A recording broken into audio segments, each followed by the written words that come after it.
Keep up the momentum. We're on schedule. Understood, ma'am. Yes, ma'am. Efficiency is high. No. It's not possible. Not 13%. We have to find a way to absorb this expense. The numbers are catastrophic, Elena. It's impossible. No, Mark, we must. Failure is not an option. Seriously? Another increase? This is getting ridiculous. I'm not buying it. Too expensive. We're seeing a critical failure. 20% drop in payments. We must reroute immediately. The burden of tariffs is being shouldered entirely by foreign governments. According to the J.P. Morgan Chase Institute, 90% actually cost authority. The economic emergency cannot justify these taxes. They far surpass your legal authority. We could lose everything. No, we will not. Hiring has slowed sharply. Due to economic disruption, we are in a hiring freeze. Everyone, please pause your work.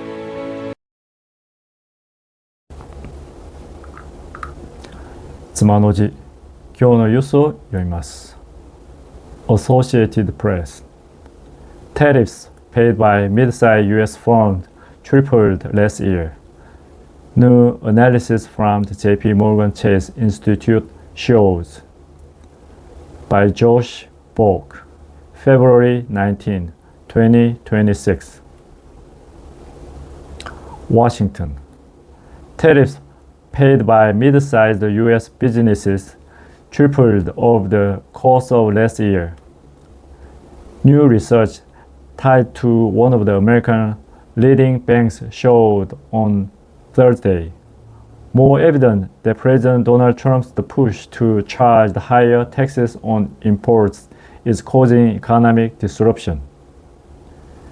The additional taxes have meant that companies that employed a combined 48 million people in the U.S., the kinds of businesses that Trump had promised to revive, had had to find a way to absorb the new expenses by passing it along to customers in the form of higher prices, employing fewer workers, or accepting lower profits. That's a big change in their cost of doing business, said Chimek, the business research director of the J.P. Morgan Chase Institute, which published the analysis on Thursday.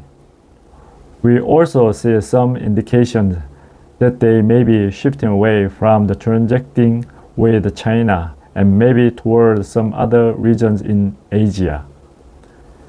The research doesn't say how the additional costs are flowing through the economy, but it indicates that tariffs are being paid by U.S. firms. It's a part of a growing body of economy analyses that counter the administration's claim that foreigners pay the tariffs.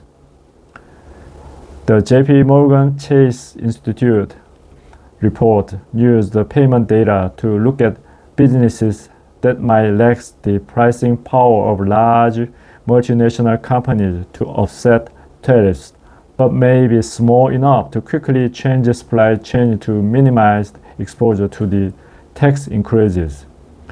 The companies tended to have revenue between $10 million and $1 billion with fewer than 500 employees, a category known as middle market.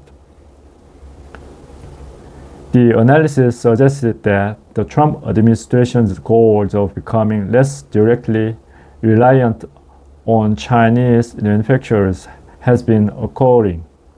Payments to China by these companies are 20% below their October 2024 levels, but it's unclear whether that means China is simply routing its goods through the other countries or its supply chains have moved. The authors of the analysis emphasized in an interview that companies are still adjusting to the tariffs and said they plan to continue studying the issue. The White House did not immediately respond to questions about the analysis, which showed that U.S. companies are paying tariffs that the president had previously claimed would be paid by foreign entities. The Trump administration has been adamant that the tariffs are a boon for the economy, businesses, and workers.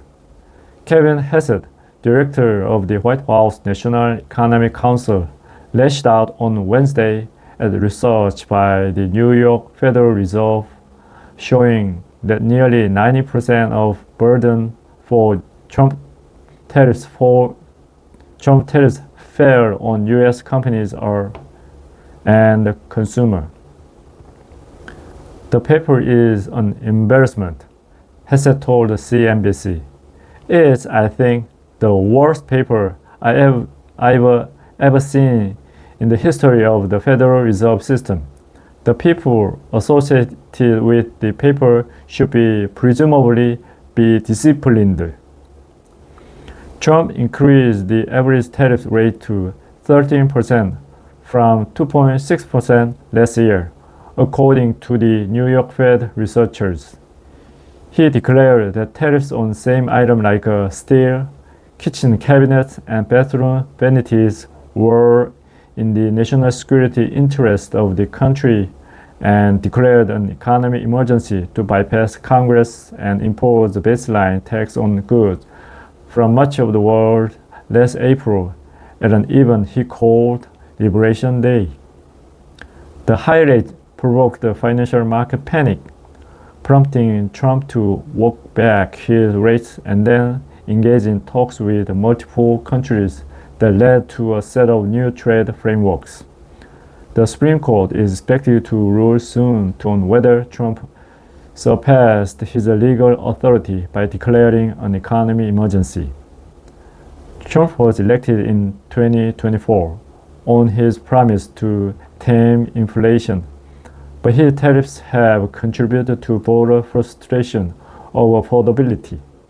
While inflation has not spiked during Trump's term thus far, hiring slowed sharply, and a team of economists estimate that consumer prices were roughly 0.8 percentage point higher than they would otherwise be.